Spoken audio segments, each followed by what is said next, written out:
Olá, hoje nós vamos falar de plano de contas. Plano de contas é uma ferramenta que se utiliza para ajudar a organizar as finanças da empresa.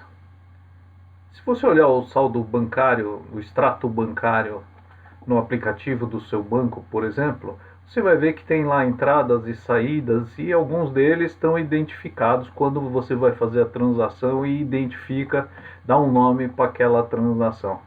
Mas para uma empresa isso não é suficiente, principalmente se você pensar em gestão, se você pensar em deixar as coisas organizadas. Então pode ser mais interessante, por exemplo, você agrupar tudo que é gasto com o pessoal numa conta específica, tudo que é gasto com a operação da empresa, por exemplo, uma indústria, onde você gasta com matéria-prima, você gasta com serviço de terceiros, tudo isso, você pode organizar numa conta operacional e assim por diante.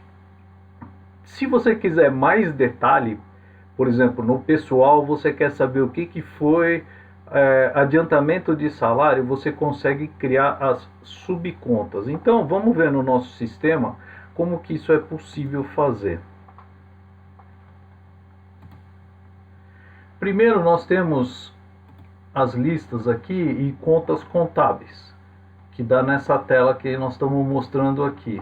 Aqui já tem algumas contas que nós já preenchemos, né? Mas isso pode ser preenchido de acordo com a necessidade da empresa. Aqui tem uma sugestão.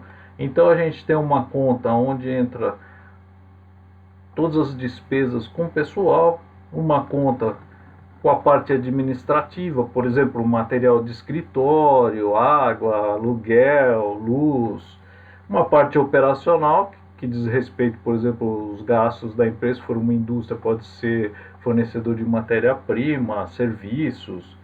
Tem os impostos, distribuição de lucros e dividendos, que é o que tira para os sócios.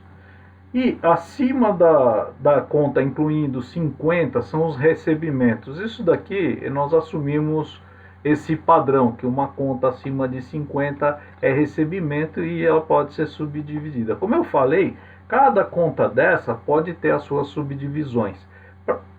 Para fazer uma subdivisão, você acessa aqui e tem as subcontas contábeis.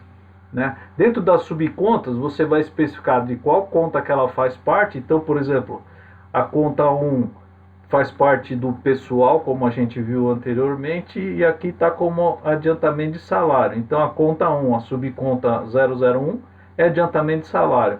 A conta 1, subconta 002, é o salário. A conta 1, subconta 003, é vale transporte, e assim por diante. Se você organizar direitinho essas contas e subcontas, né, o que a gente chama de plano de contas, depois, mais tarde, você vai conseguir aferir direitinho quanto que você está gastando, quanto que você está recebendo, qual que é a evolução das suas despesas num período de tempo. Isso ajuda muito a gerir a sua empresa. Então esse é o primeiro princípio que a gente queria falar para vocês, que é o plano de contas.